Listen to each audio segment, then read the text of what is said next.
ఏంటి అలా చూస్తున్నావు? ఇదేమన్నా మీ అత్తారిల్లు అనుకున్నావా? త్వరగా నడు. సార్, రిమాండ్ ఖైదీ సార్.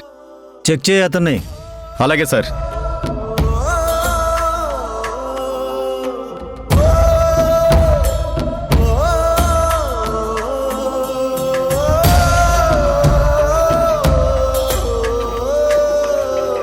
Everything okay sir. ఇందులో సంతకం పెట్టు.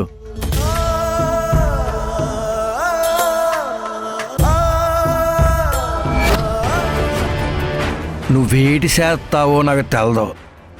ఆ యష్ గాని నేను ఖైదీ డ్రెస్లో చూడాలి. కేసు ప్రూవ్ అవ్వకుండా రిమాండ్ ఖైదీకి ఖైదీ డ్రెస్ వేయకూడదు కదా సార్. అదంతా నాకు తెలదు. ఆడిని నేను ఖైదీ డ్రెస్లో చూడాలి. నీ తెలివితేటలు ఉపయోగించి నేను చెప్పిన పని చెయ్యి. అలాగే సార్.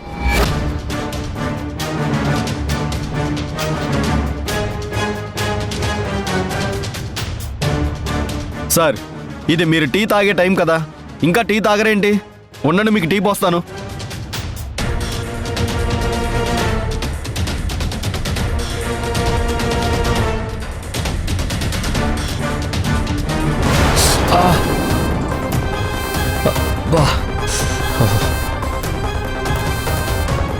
కొంచెం చూసుకుని చేయొచ్చు కదయ్యా.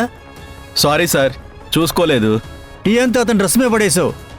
ఇప్పుడు అతని డ్రెస్ ఎలాగా? మన దగ్గర ఖైదీ డ్రెస్సులు ఉన్నాయి కదా సార్, ఆ డ్రెస్ ఇస్తాను, వేసుకుంటాడు. రిమాండ్ ఖైదీకి ఆ డ్రెస్ వేయకూడదు కదా. పర్లేదు సార్, లోపలే కదా, ఎవరు చూస్తారు? సరే, ఆ డ్రెస్ చేంజ్ చేయించుకుని వచ్చి అతను ఆ సెల్లో పెట్టు. Okay sir. పద, ఓపెన్ చేయి.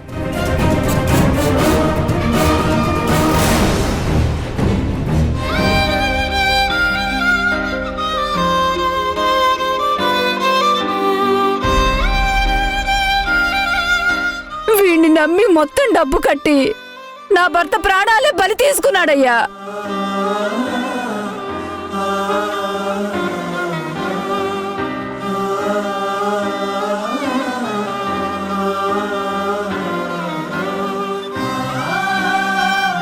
వాదోపవాదాలు విన్న తర్వాత ముద్దాయి ఉద్దేశపూర్వకంగా మోసం చేయకపోయినా తన ప్రాజెక్టు వల్లే జనాలకు నష్టం జరిగింది కాబట్టి ముద్దాయికి 14 రోజుల జ్యుడిషియల్ రిమాండ్ విధిస్తున్నాం.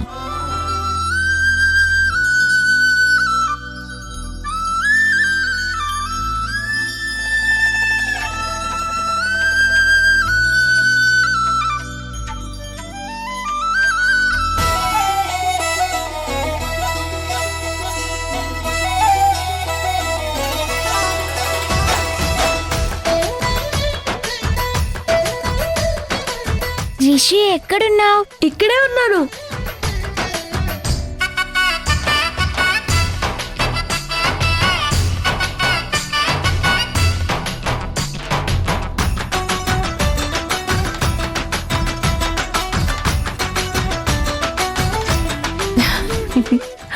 చూసావా సింధు, పిల్లలు ఎంత సంతోషంగా ఉన్నారో. వాళ్ళ సంతోషానికి కారణం మళ్ళీ మనం కలిసిపోవడమే యష్. నిజమే, ఇకపై మన పిల్లలకి ఏ కష్టం రాకుండా చూసుకోవాలి.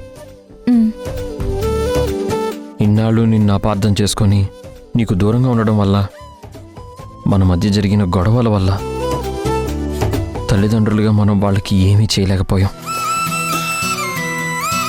ఒక చక్కటి కుటుంబం ఎలా ఉంటుంది అనేది ఏనాడు మన పిల్లలకి మనం చూపించలేకపోయాం. ఇక నుంచి రిషి శశికి ఏ లోటు లేకుండా, ఏ బాధ లేకుండా చూసుకోవాలి. దానికోసమే కదా యష్ ఇన్నాళ్ళు నేను పోరాటం చేసింది. నీ పోరాటమే మళ్ళీ మనల్ని ఒకటి చేసింది. ఇక నుంచి నీకు పిల్లలకి తప్ప నా ప్రపంచంలో ఇక దేనికి చోటుండదు సింధు.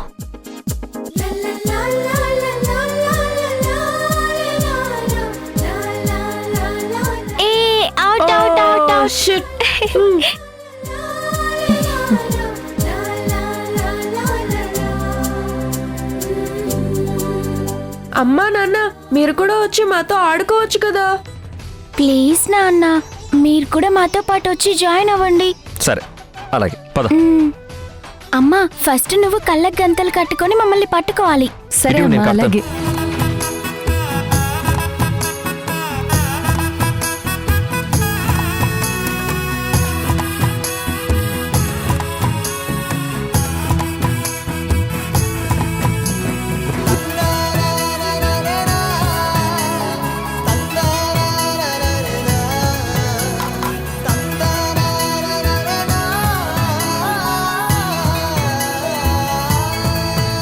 అటు వెళ్ళు.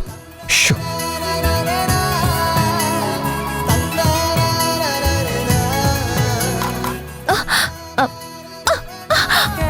ఉరికే మనసే ఉరికే దొరికే దొరికే వరమై దొరికే ఎదకే ఎదకే నువ్విదరికే నన్నే చేరితివే వెతికే ఉరికే ఉరికే మనసే ఉరికే దొరికే దొరికే వరమై దొరికే ఎదకే ఎదకే నువ్వు చేరి నాన్న అవుట్, నాన్న అవుట్, నాన్న అవుట్.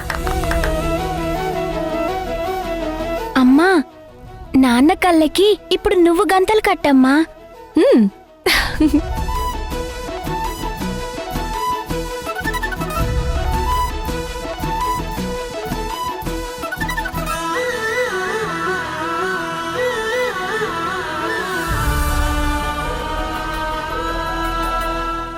పదండి పదండి.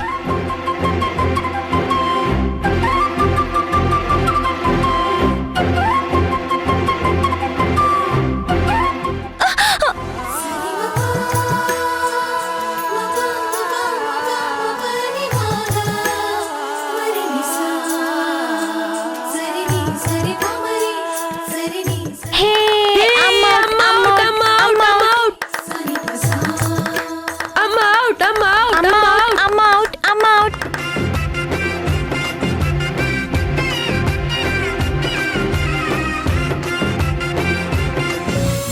వాళ్ళతో కలిసి సంతోషంగా ఉంటానని చెప్పిన నేను ఇప్పుడు నా పిల్లలకి సింధుకి దూరం అయ్యాను.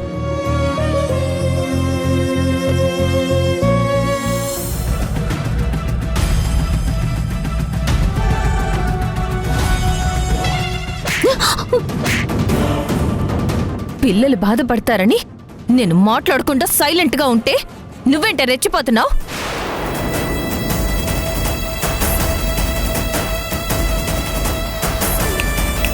ఎలా అయినా సరే ఎవిడెన్స్లు సంపాదించి నిన్ను నీ వెనకున్న వాళ్ళని జైల్లో పెట్టిస్తాను.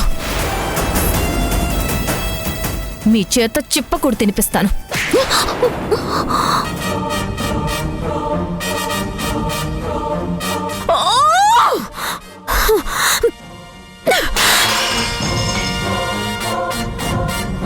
అన్ని విధాలుగా సింధుని లాక్ చేసినా ఇంకా అది అంత ధైర్యంతో నా మీద తిరగబడుతుందేంటి? జనాల డబ్బు దాని దగ్గర లేదు, ఆస్తి అనుభవించటానికి అవకాశం లేదు.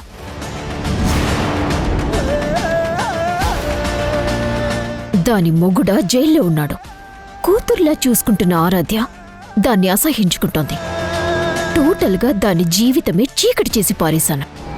సింధు ఏం చేసినా మా వలలో నుంచి బయటపడలేదు. అలాంటిది ఇంకా ఏం సాధిస్తానన్న ధైర్యంతో నన్ను కొట్టింది. అది కొట్టిందని నేనెలా ఫీల్ అవడమేంటి?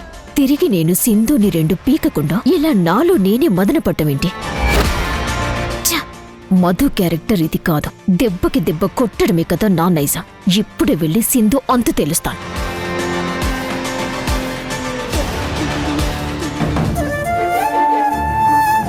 ఎవిడెన్స్లన్నీ యష్కి వ్యతిరేకంగా ఉన్నాయి. యష్కి బెయిల్ రావాలి అంటే కేసు మనకి ఫేవర్గా ఉండాలి. కేసు మనకి ఫేవర్గా ఉండాలంటే ఏదో ఒక ఎవిడెన్స్ మనం సంపాదించాలి. ఏదో ఒక ఎవిడెన్స్ కాసిందు, స్ట్రాంగ్ ఎవిడెన్స్ కావాలి. అప్పుడే కేసుని మన సైడ్ నుంచి ఈజీగా ఫార్వర్డ్ చేయగలం.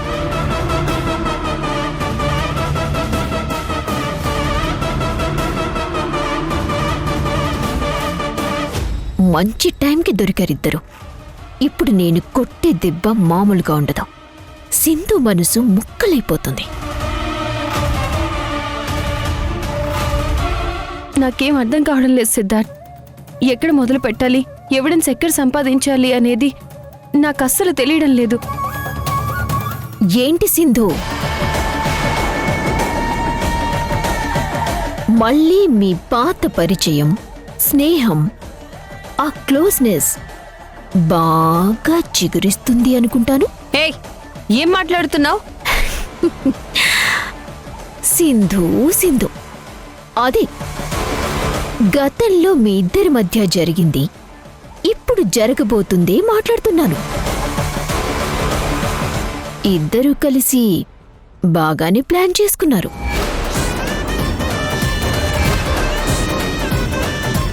నీ మొగుడు అరెస్ట్ అయి జైల్లో ఉన్నాడు. ఇంక నిన్ను ఆపేవాళ్లే లేరు కదా. అందుకే కదా మళ్ళీ సిద్ధార్థ్కి దగ్గరయ్యి కేస్ వంకతో ఇద్దరూ కలిసిపోయి తెగరెచ్చిపోతున్నారు. అవునులే, ఒకప్పుడు అక్రమ సంబంధం నడిపిన వాళ్ళు కదా, ఎలా ఆగుతారు? హే, ఏం కూసవే?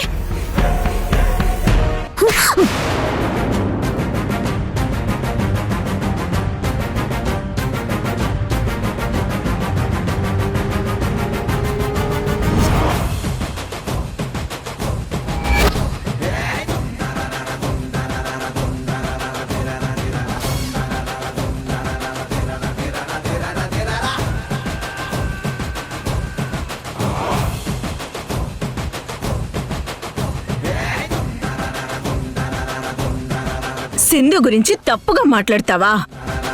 నా చిన్న కోడలు నిప్పవు. ఒకసారి మేము తనని అనుమానించి అపార్థం చేసుకుంటే అది అలుసుగా తీసుకొని అదే నిజమని మమ్మల్ని నమ్మేలా చేశావు.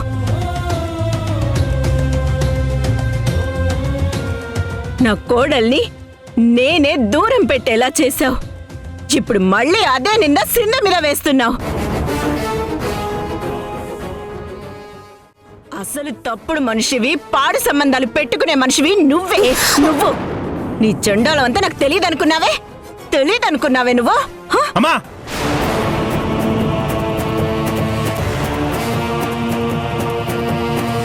ఏంటమ్మా ఇది?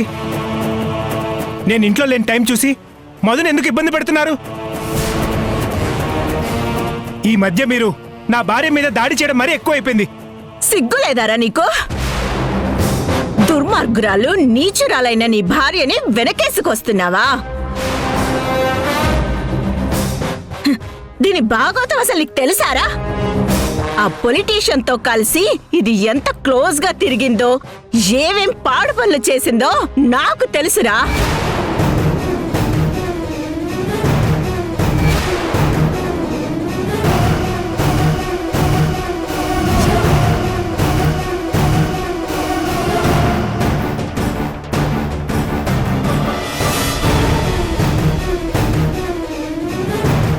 నా కళ్ళతో నేను చూశాను.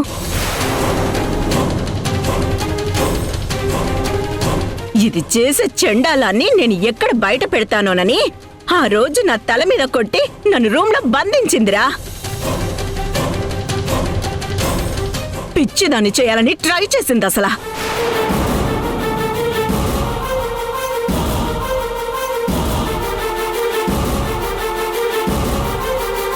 దీని తల్లిదండ్రుల చావుకి మేమే కారణమని కక్ష కట్టి పగ అని మన ఫ్యామిలీని పట్టుకొని నాశనం చేస్తుందిరా.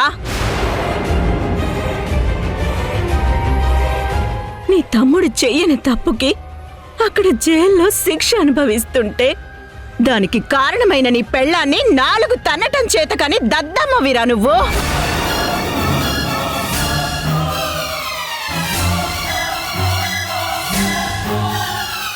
నువ్వు దద్దమ్మవి కావచ్చురా, నీ తల్లి కాదు. దీన్ని కొట్టడం కాదసలా, దీని ప్రాణాలు తీసేయాలి.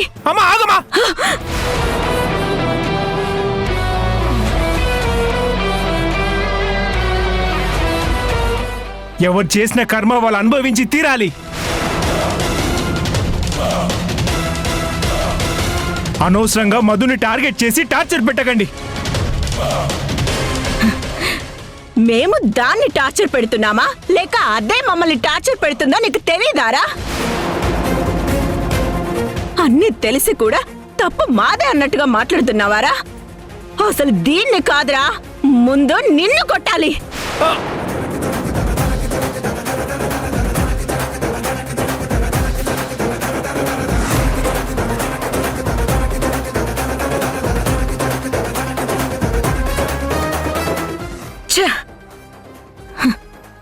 రేయ్, నిన్ను కొడితే నా చేతులు మైల పడతాయిరా. నీలాంటి వాణ్ణి ఎందుకు అన్నానా అని బాధపడుతున్నాను. నువ్వు నా కొడుకువి అని చెప్పుకోవటానికే నాకు సిగ్గుగా ఉందిరా.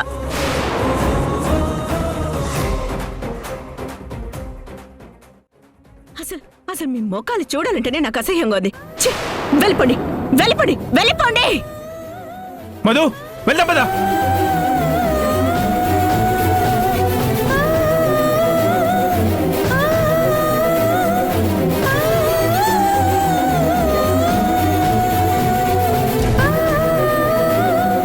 ఈ తేజగాడు దాని మాయలో నుంచి ఎప్పుడు బయటపడతాడో ఏంటో.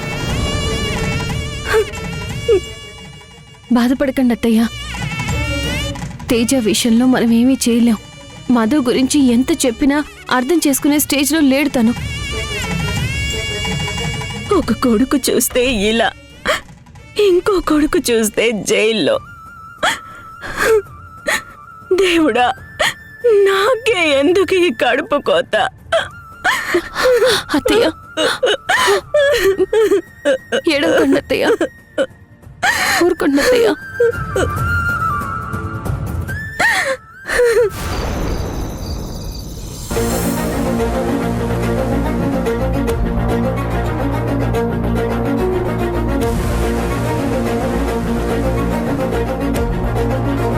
ఆ పొలిటీషియన్ తో కలిసి ఇది ఎంత క్లోజ్ గా తిరిగిందో, ఏమేం పాడు పనులు చేసిందో నాకు తెలుసురా.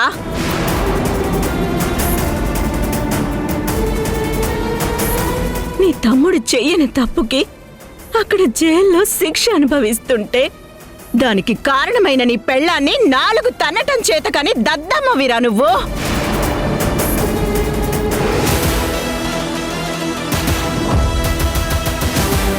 ఏంటి తేజ మరీ అంత సీరియస్గా ఆలోచిస్తున్నాడు? నా గురించి వాళ్ళమ్మ చెప్పిన విషయం కొంప తీసి నమ్మేశాడా ఏంటి?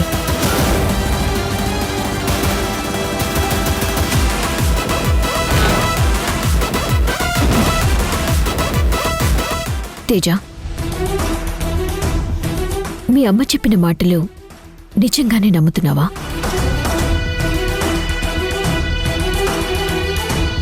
మనం తన భర్త విషయంలో కావాలనే ఏదో మోసం చేశామని సింధు తన మనసులో పెట్టుకుంది. ఇప్పుడు మీ తమ్ముడు అరెస్ట్కి కూడా కారణం మనమే అని నమ్ముతుంది. అందుకే మన మీద రివెంజ్ తీర్చుకోవాలని ఆ సింధు ప్లాన్ చేసి మీ అమ్మ చేత అలా మాట్లాడించింది. ఎంతో కొంత నిజం లేకపోతే మా అమ్మ ప్రతిసారి అదే విషయం పదే పదే ఎందుకు మాట్లాడుతుంది?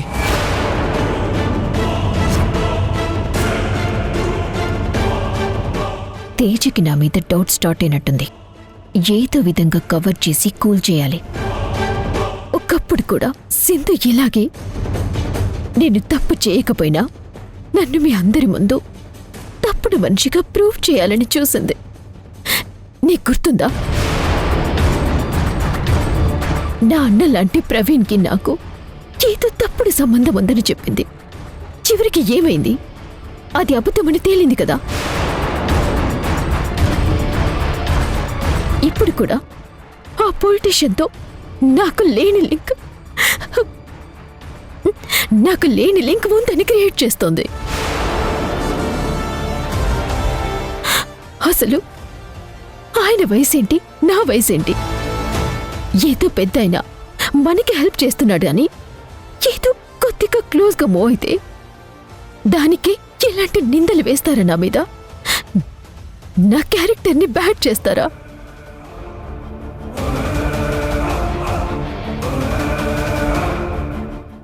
ఫస్ట్ నుంచి సింధు అంతే. నేనంటేనే పడదు. అందుకే నీ నుంచి నన్ను దూరం చేయాలని నా మీద నీకు అనుమానం కలిగేలా మీ అమ్మ చేత మాట్లాడించింది.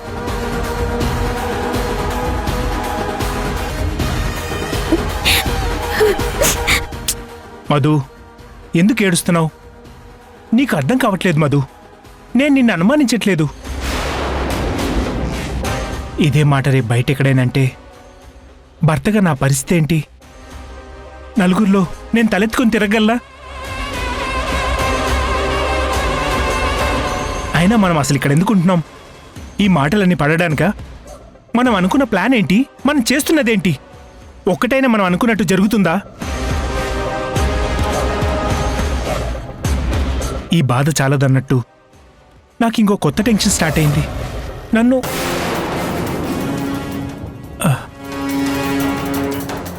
ఒక గిల్ట్ ఫీలింగ్ వేధిస్తుంది. నా కూతురు పుట్టడం వల్లే నా భార్య శ్రీజ చనిపోయిందని ఆరాధ్యని దూరం పెట్టాను. అదెంత తప్పో ఇప్పుడిప్పుడే నాకు తెలిసొస్తుంది. నా కూతురికి దగ్గరవుదాం అనుకుంటే ఆరాధ్య నన్ను చూస్తే చాలు ద్వేషంతో అసహించుకుంటుంది.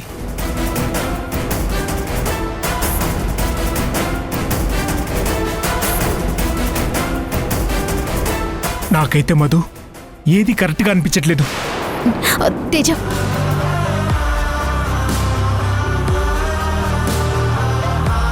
ఇదేంటి కొత్తగా కూతురి మీద ప్రేమ పుట్టుకొచ్చింది తేజకి?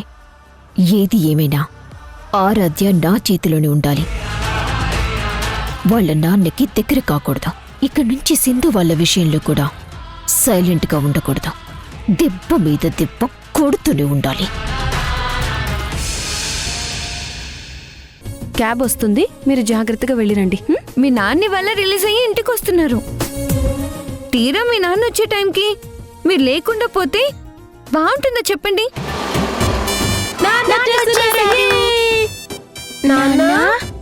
అమ్మా, నాన్నెక్కడా? నాన్న రాలేదా? అసలు నాన్న వస్తున్నారని మీకెవరు చెప్పారు? ఆరాధ్య అక్క చెప్పింది. వాళ్ళ నాన్న రిలీజ్ అయ్యి వస్తున్నారని చెప్పావట? అవును చెప్పాను. పిల్లల ఎమోషన్స్తో ఆడుకోవద్దు. మరి నువ్వు నా ఎమోషన్స్తో ఆడుకోవచ్చా?